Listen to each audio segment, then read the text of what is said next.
Zura ni bosnya. Dalam zaman saya tu istilahnya bosnya lah. Dia lari daripada Negeri Sembilan, kemudian dia dirogol beramai-ramai dekat parking lot Pudu. Lepas tu pagi, lepas tu orang buang dia. Lepas kena rogol bergilir-gilir dekat parking lot Pudu ni, orang buang lah dia dekat Padang Kelab Selangor. Bagi situ budak-budak melepak. Dan saya cerita tentang Zura ni. Pertama kali jumpa Zura, saya tinggalkan Pasar Coket sekitar awal 1996 kerana satu insiden ngeri pada satu malam. Pasar Coket pada zaman itu sangat sunyi pada waktu malam. Saya kerap tidur di gerai tempat saya bekerja menanti lori pisang datang. Biasanya 3-4 kali seminggu. Satu malam, walaupun pasar dalam keadaan gelap, limpahan lampu jalan dari lorong berdekatan bangunan rumah kedai memberikan cahaya sama-sama di hadap seorang pemuda. Mereka tidak perasan saya sedang tidur dari dalam kedai yang gelap. Pertengkaran mudah difahami. Yang dipukul ada salah besar. Kau ambil barang aku, lepas tu kau belah. Saya dah setahun dalam pasar tapi tak banyak bergaul dengan budak-budak pasar. Jadi saya tak faham apa sebab puak yang bergaduh. Saya ringkaskan, lelaki yang dicekak bajunya disepak belakang lutut lalu jatuh terduduk. Dia dikepung oleh 4 lelaki. Sekelip mata, seorang yang badan besar segera mengeluarkan pisau 5 sen dan memotong bahagian suping telinga dia. Ini baru sikit aku ajar kau. Ini punca saya tinggalkan Pasar Coket. Bila insiden ni berlaku tahun 86, saya dah 2 tahun duduk pasar, saya rasa bukan nak jadi orang macam ni. Saya nak jadi gangster. Saya main KL ni berharap satu masa saya naik ring lah, dengan abang Zack Rolex sampai ke Mak Kebau lah, sebab saya dah ada network dah, saya main daripada Pekan Rabu. Tapi bila berlakunya peristiwa kejam ni, saya tak dilahirkan untuk benda tu. Saya kesedih, saya rasa takut, saya rasa kesal. Itu punca saya keluar meninggalkan Pasar Coket. Kemudian saya selalu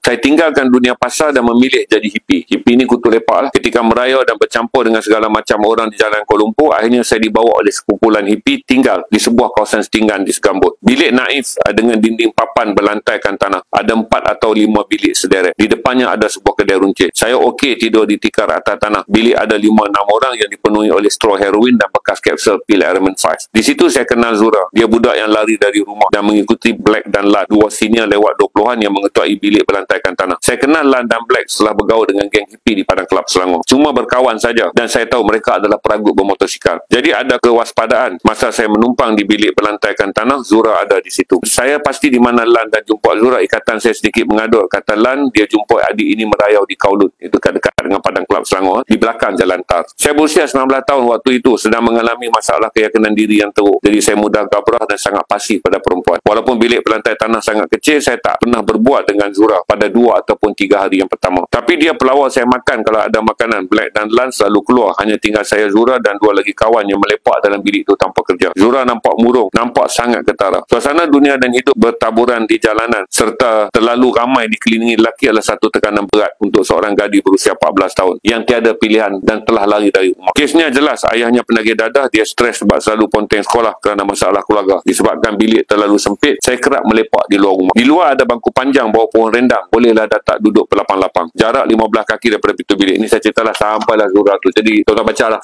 Nah, sampailah Zura tu minta saya ambil dia air semayang. Di tahun-tahun 80, 85, 86 ni, 87 orang ni meragut banyak. Saya ni pula pergi duduk dengan geng-geng peragut ni, tapi saya tak meragut, tuan-tuan, jangan report polis. Saya di Alor Stamp pun, kawan-kawan saya isap ganja, saya tak isap. Di kampung pun saya tak isap. Saya datang KL, semua kawan-kawan saya band boy. So, jumpalah kawan saya semua. Siapa yang boleh cerita saya isap ganja, isap dada dan saya minum arak terror. Sebelum saya pergi universiti tahun 1991, lepas tu saya bekerja dan kemudian saya cuci tangan lah. Saya duduk di Segambut luar. Satu kali, kawan saya bawa balik lah budak Zura ni. Dia kesian. Seorang ni nama dia Lan Hantu. Yang seorang tu saya tak ingat lah. Tapi saya ingat dah meninggal lah. Sebab ada kes dia pernah kena tembak. Dia baliklah Zura ni. Siang bila dia orang pergi menyamun, tinggallah Zura ni di rumah. Saya ni pula tak tahu nak menyamun. Jadi bilik kecil saya malu kat Zura ni. Jadi bila saya malu kat Zura ni, saya masuk ke dalam kawasan di Segambut ni ada hutan banyak. Segambut luar ni ada satu hutan nipah yang sebenarnya menjadi rumah persembunyian pendatang-pendatang petani yang menjadi pembuat rumah kontrak ni. Orang petani ni dapat kontrak rumah. Jadi daripada luar polis tak akan nampak siapa pun tak akan nampak. Tapi jalan tu dibina dengan kayu kan. Masuk dalam. Saya bila tukar bercampur dengan orang petani ni, budak-budak petani ni.